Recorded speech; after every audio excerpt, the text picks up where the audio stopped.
ఆస్తి ఇందిరమ్మ వాళ్ళ తల్లిలాగా వాళ్ళ కుటుంబ పెద్దలాగా ఆలోచన చేయడం ద్వారా పెద్ద మనసు ఉన్నతమైన నిర్ణయం చేయడం ద్వారా అగ్రికల్చర్ సీలింగ్ యాక్ట్ తీసుకొచ్చి కొద్దిమంది చేతుల్లో ఉన్న లక్షలాది ఎకరాల భూములను పేదలకు పంచిపెట్టి ఈరోజు భూమి మీద పేదలకు హక్కు కల్పించిన గొప్ప నాయకురాలు శ్రీమతి ఇందిరాగాంధీ గారు. అదేవిధంగా ఆత్మ గౌరవంతో బ్రతకాలి అనుకున్నప్పుడు సొంత ఇల్లు ఉండాలి, ఆ కళ నెరవేరాలి. ఆ కళ నెరవేరాలి అంటే మొదట ఇంటి పట్ట, ఇంటి స్థలం ఉండాలి. అందుకే ఏ ఊర్లో అయినా గుడి లేని ఊరు ఉండొచ్చేమో కానీ ఇందిరమ్మ కాలనీ లేని ఊరు ఈ దేశంలోనే లేదు అని నేను గర్వంగా చెప్పగలను. ఎంత మారుమూల ప్రాంతానికి వెళ్ళినా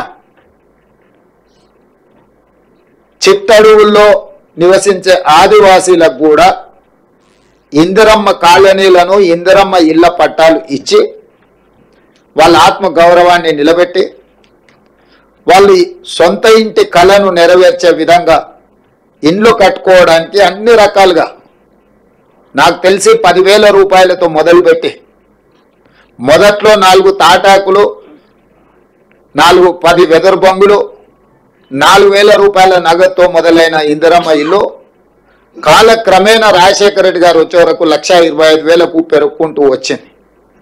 ఈరోజు ప్రజాప్రభుత్వం కాంగ్రెస్ పార్టీ అధికారంలోకి వచ్చిన తర్వాత 5 లక్షల రూపాయలకు పెంచడం జరిగింది. ఎందుకంటే ఈరోజు పెరిగిన ధరలు పేదవాడి అవసరాలను దృష్టిలో పెట్టుకొని ప్రతి పేదవాడికి 5 లక్షల రూపాయలు ఉచితంగా ఇచ్చి వాళ్ళకి ఇండ్లు కట్టుకోవడానికి ప్రభుత్వం అండగా నిలబడాలన్న ఆలోచనతో ఈ పథకాన్ని తీసుకొచ్చినాం.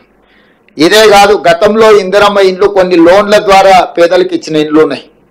ఆ ఇండ్లకు కూడా వాళ్ళ లోన్లు ప్రభుత్వమే తీర్చి ఈరోజు 7,000 కుటుంబాలకు ఆ లోన్ల నుంచి కూడా విముక్తి కలిగే నిర్ణయం తీసుకున్నాం. వాళ్ళ సొంత ఇంటి కళ ఈరోజు వాళ్ళకు రుణ విముక్తి చేయడం ద్వారా ప్రభుత్వం ముందుకు సాగుతున్నది.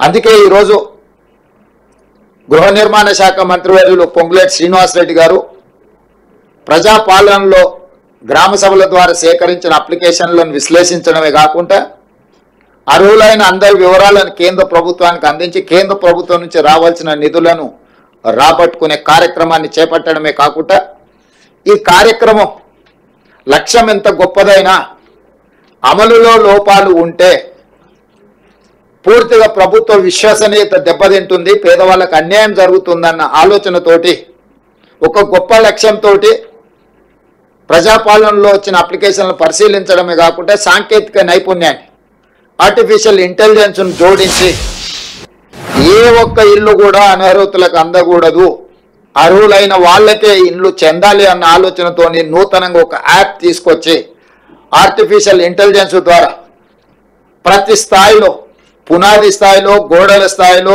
స్లాబ్ స్థాయిలో, ఇల్లు పూర్తి చేసుకునే స్థాయిలో ప్రతి స్థాయిలో సాంకేతిక నైపుణ్యంతో ఈ ఇళ్ల నిర్మాణ కార్యక్రమాన్ని చేపట్టడమే కాకుండా గతంలో చంద్రశేఖరరావు గారు గత ప్రభుత్వం రద్దు చేసిన హౌసింగ్ శాఖను పునరుద్ధరించడమే కాకుండా పూర్తి స్థాయిలో సిబ్బందిని నియమించి క్షేత్ర స్థాయిలో పరిశీలన చేసుకుంటూ పర్యవేక్షణలో ఈ కార్యక్రమాన్ని ముందుకు తీసుకెళ్లాలని చెప్పి ఈరోజు ప్రభుత్వం నిర్ణయం తీసుకొని యాప్ని ఈరోజు రిలీజ్ చేయడమే కాకుండా విధి విధానాలను కూడా సరళీకృతం చేసి, ఎందుకంటే ఎక్కడైనా ఎవరైనా ఆర్థిక ఏదైనా అప్పు సప్పు చేసి కుటుంబంలో 2-3 ఉంటే ఇంకా కొంచెం మంచిగా కట్టుకోవాలనుకున్నప్పుడు వాళ్ళకు వెసులుబాటు, ఇంటి స్థలం ఒకవేళ ఉంటే ప్రభుత్వం ఇచ్చే సంక్షేమ పథకంతో పాటు వాళ్ళు అదనంగా ఒక గది నిర్మించుకున్నా కూడా ఎలాంటి అభ్యంతరాలు పెట్టొద్దు, తద్వారా వాళ్ళు ఇంకా ఉన్నతంగా బ్రతకడానికి అవకాశం ఉంటుందని చెప్పి పేదలకు వెసులుబాటు కల్పించాలన్న ఆలోచన సూచన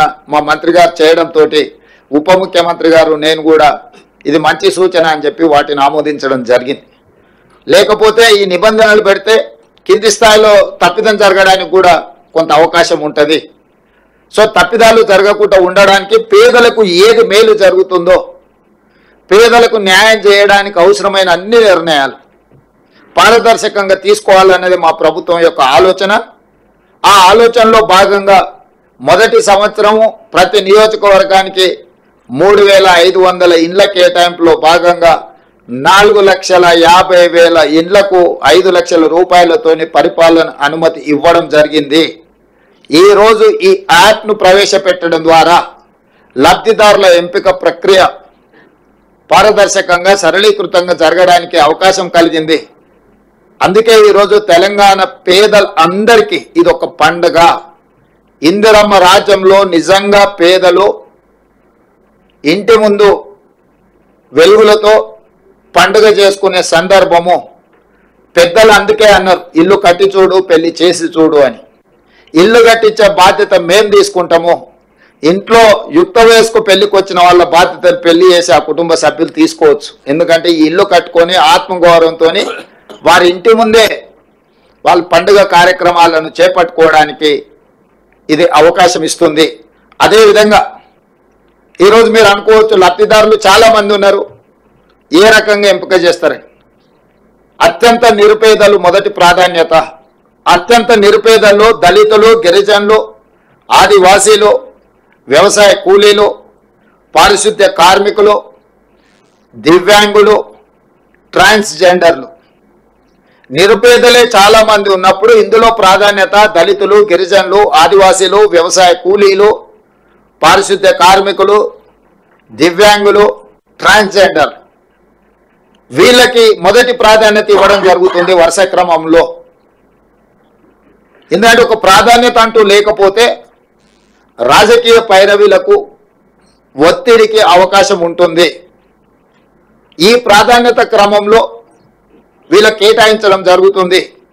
ఇదే కాకుండా ఐటీడీఏ ప్రాంతాలు, ఆదివాసీలు నివసించే ప్రాంతంలో ఆనాడు